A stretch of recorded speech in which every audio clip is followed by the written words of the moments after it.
What's up, beautiful people? Welcome back to my channel. If this is your first time here, my name is Chrissy. So number 5 is going to be work.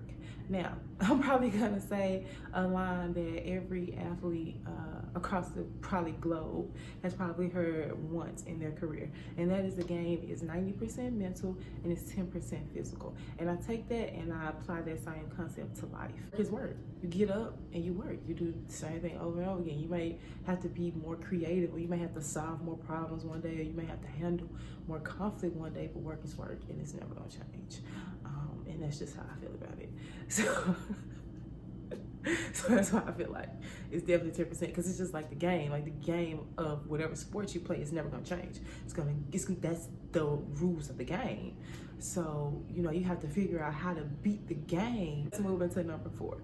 Number 4 is be intentional. What do you want? What does that look like for you? How does that look like for you? Be intentional on the things that you do. Be intentional on the decisions that you make. Sometimes you have to be selfish, but be intentional. Intentional about the crowds you hang around. Be intentional about the words you speak. Be intentional about the environments that you place yourself in. Be intentional, because who you are comes from what you're around, comes from what you think, comes from what you see. Being intentional gives God something to work with. So if you're around people that are wanting to grow and wanting to be in opportunities and invest, and they want to teach and you want to learn, eventually you're going to adapt into that environment and become a part of that environment. It's only natural, but you giving God something to work with, because in that you're placing yourself in the environment, so the opportunity is going to come about. You just gave him something to work with. I mean, that's basically what it is. It's find grounding time. Now, I say find grounding time because self-care is not only limited to getting your nails done, getting your hair done, going to get a massage, going to get a facial. It's not just physical. Your self-care starts internally, and that's why I say find grounding time, because you want to ground yourself in yourself. And what I mean is, you want to know you. You want to know what you can take and what you can't take. I mean, by now you can probably see that it's kind of like all connected. It's connected. It's all connected. Face it. Number 2, give/service. I am not gonna get all religious and all holy on you. I promise I'm not. But I'm telling you, you have to be a blessing to receive a blessing. You're going to give way more than you're going to receive. I'm just going to keep it 100. But when you receive, it's going to be so big that you're going to forget that you gave so much. And you want to give out of a kind heart. And I always say give and receive, because service is the rent that we pay for the privilege to live on this earth. Don't quote me word for word, but I believe that that's what Shirley Chisholm said, and that is so correct. You want to be of service to other people. Don't be afraid to care about people.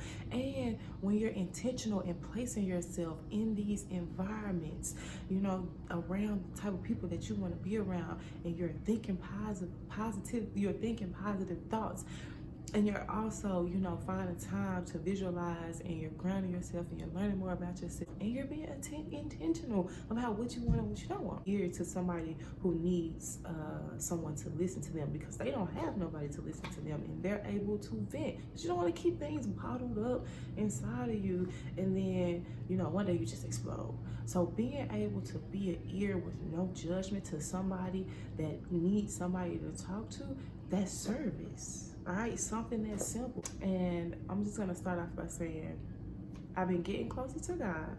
Now in scripture, we've been talking direct. Okay, y'all need to go listen to Black, because he said that in scripture. What was that? That was East Atlanta Love Letter. Fire. Do you hear me? I love that song. But yeah, you don't need enough scriptures to talk to God. Okay, open up your mouth and speak. and talk to God. I had seen like a meme on Instagram that was like, write something down and watch how it really get. Open up your mouth and watch how fast it get, okay? Like, when you start talking and telling him exactly, or her, however you relate to God, you know, it's different people, different strokes, different folks, I got you. But however you feel, say it. Say it. What's bothering you? Who bothering you? Why they bothering you? Say it. That helps build the relationship. But also, like I say, don't be afraid to dream. Don't be afraid to dream. Be specific, be very precise in what you're saying, and let it go. Dream. Say it all. And you are able to do that because you have grounded yourself. You know what you want. You know how you want it, when you want it, where you want it. You visualize those things. You were able to see it. You was able to see it, so you was able to speak it, and you was able to believe it. Oh man, you see how it's all coming together? You were intentional about it. You put yourself in the situations, in the rooms, with the people around them. You know what I'm saying? You was real intentional about your moves. You was real strategic, okay? And you worked. Till next time, I want y'all to always, forever and ever and ever continue to be the best versions of yourselves. Your girl is checking out. Goodbye.